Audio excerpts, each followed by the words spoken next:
So in our busy lives, when we're often sitting on a computer, our body craves gravity, it craves the ground. We've actually got receptors in our muscles and joints that long for gravity. So it's a really good idea whenever you can to just get down on the floor.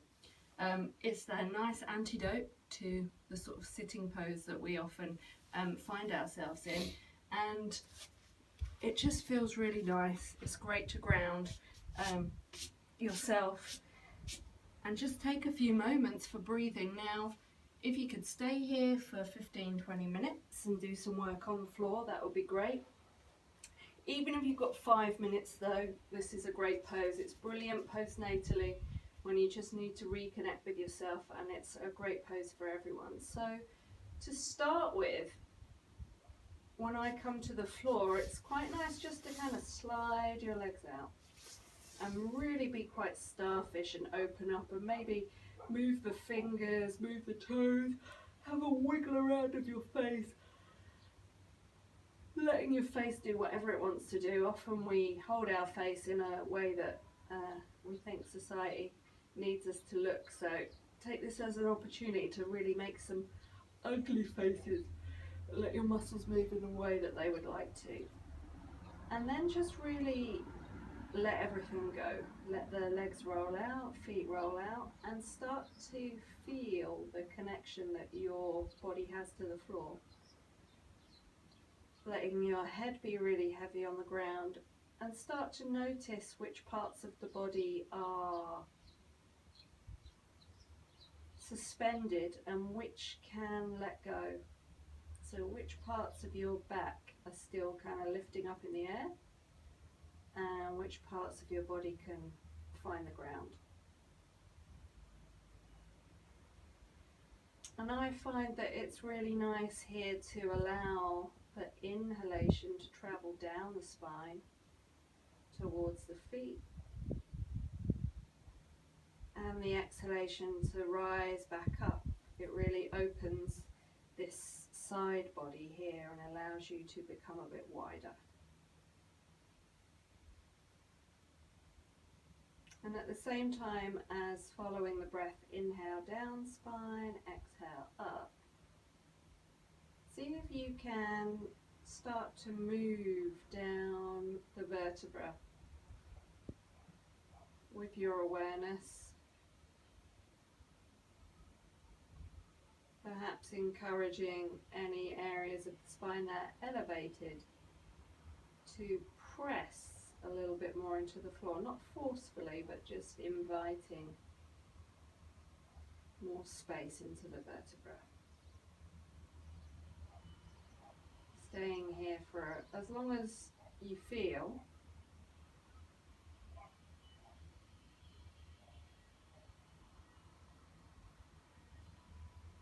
And then to add to this feeling of letting go and grounding, very gently start to roll the head from side to side, but it's like a kind of pouring and rolling sensation. So the head's really heavy and it's pushing into the floor, and that is helping to turn the head. So it's not you actively kind of moving from the neck, it's coming from the head itself, and you're pushing into the ground from gravity. It's like a pouring and rolling.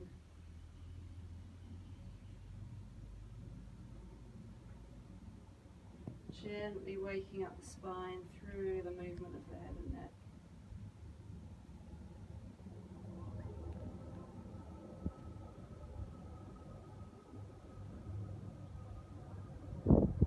So playing with that, and when you're ready, come back to neutral and then feel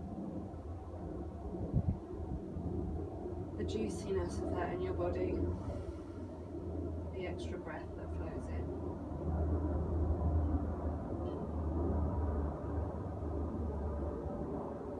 Start to just take this pouring and rolling a little bit further, so moving from the head but then letting the body follow.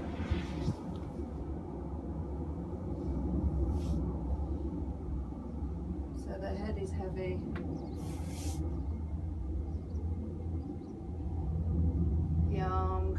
across the body, maybe reaching. The spine is the last thing to follow.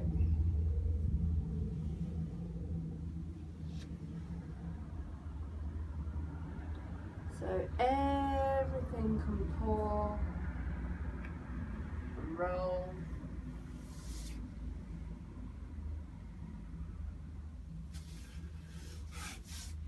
And coming back into your starfish, feeling the residue of that, which for me is what I think is the real yoga, what's left over from the pose rather than the pose itself.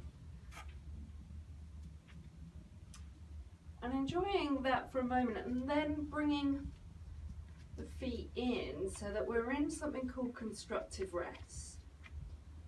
And this is a great pose, again, for letting the body ground and find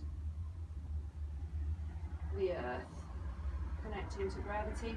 To make sure that your feet and legs are in the right position, you can just lift a leg up to the sky, drop it down,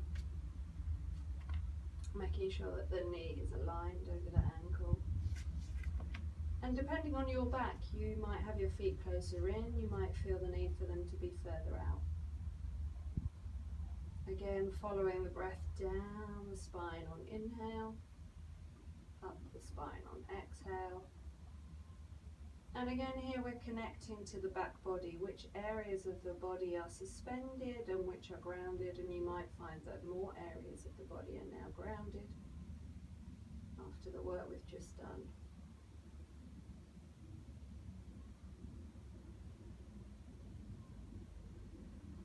So if you want to feel more open in this pose, you might have your arms out. If you really feel that you want to be a bit more closed in, you perhaps feel a bit too open, you can bring the hands into the chest or closer into the body.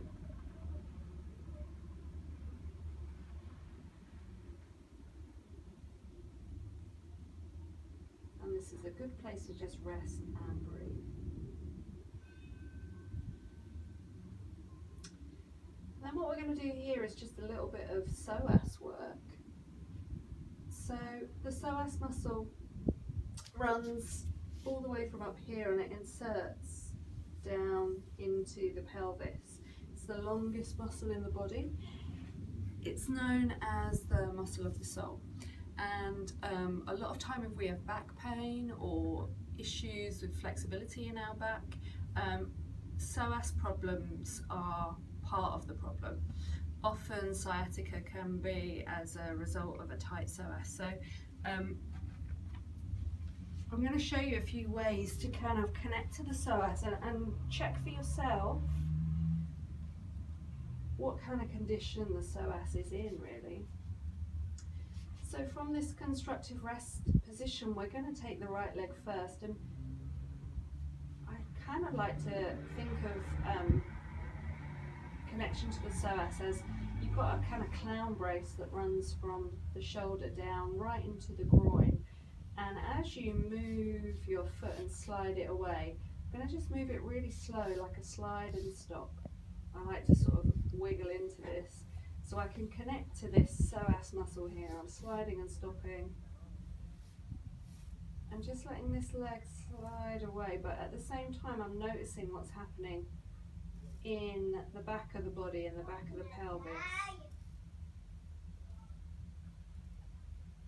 and whether any movement's happening there. And if it is, then maybe I need to stop sliding that leg and just rest. So you want your pelvis to remain stable, and you're sliding that leg away, and you can feel this down the front. And it's like a kind of letting everything drop down and away through your foot. It's like gravity is moving away from you.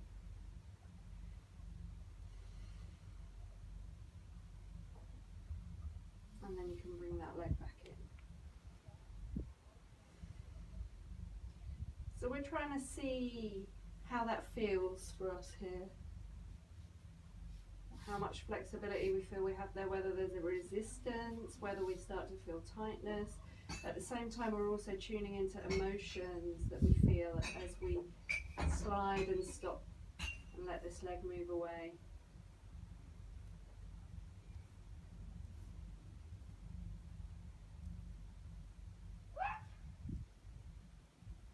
I extended there, I could feel that my lower back lifts a little bit. So if I wanted to keep that whole back on the ground, if I'm being honest, it would probably be to about here today for me.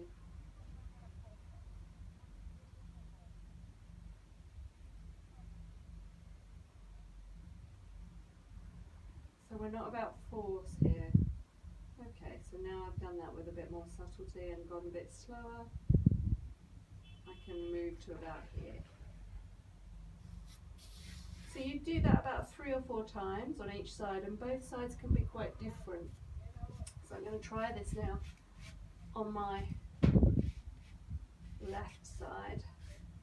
I'm sliding and stopping, feeling this clown brace all the way down to my pelvis. Now, interestingly, my back is really grounded on this side, so my psoas is actually more supple on this side, so it's interesting to feel the difference. You take a moment to pause, and you're sliding and stopping. What's happening to the back? How much resistance is there? Is this easy for you? Is it difficult? Is it bringing up emotions? So on that side for me, I'm finding this a lot easier than on my right side. Today, and every day will be different. And it's that real kind of moving down and away. So that gives you an idea of the downward flexibility of the psoas, and then we can check the upward flexibility. So we reposition ourselves in our constructive rest, and we bring our arms up to the sky. And imagine that this is like moving levers, okay? So the levers are connected into here and all the way up. And you want to try and really be conscious of what's going on in the pelvis and the lower back. And as soon as that back starts to get involved and lift, then that's your maximum. That's as far as you need to go. So we're not trying to get our hands on the floor. We're trying to see how far we can allow our hands to come towards the ground without our pelvis and back getting involved. In a lot of yoga poses, we might be just like throwing our hands up here, but actually, do we have the flexibility to be able to do that? So let's find out. So again, it's like a pausing, moving and pausing, letting all of this move down towards the feet, letting gravity move away from you. So we don't want this to lift up. We're often kind of chest thrusters. We want everything to drop back into us, into our back body, and move down and away as we lengthen up.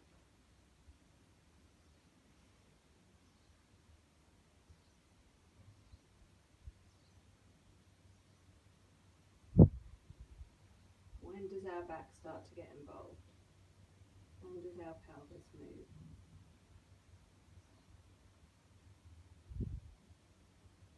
What are our feelings about this like? What are we resisting? Is it bringing up emotion? Do we want to just push and bring the arms to the floor?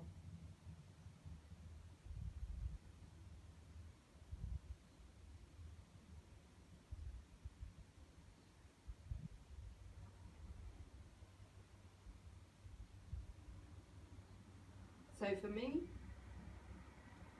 bringing the arms up is easier at the moment than the legs. So I've got more tightness in my psoas down rather than in the connection point moving up. And it might be different for you. Often if we have shoulder problems, it can be because the psoas is tight on the insertion point here. So we're going to go again. Moving and stopping, letting everything move down and away towards the ground.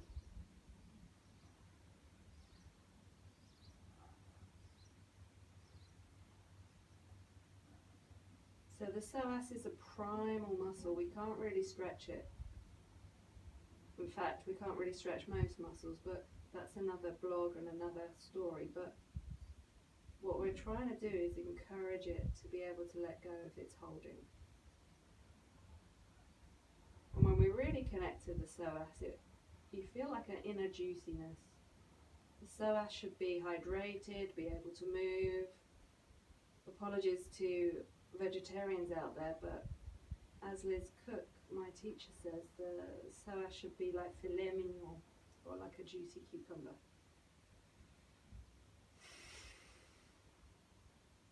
So again, you do about 3 or 4 rounds of that. And then come to stillness afterwards. Either staying in your constructive rest, or if you feel like maybe opening out now, you could slide one leg out and then the other. Come back into your starfish position. Follow the breath down the body on inhale,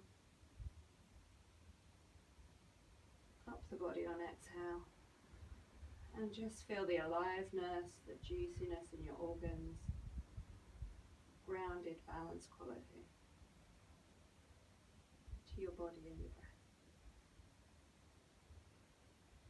Enjoy.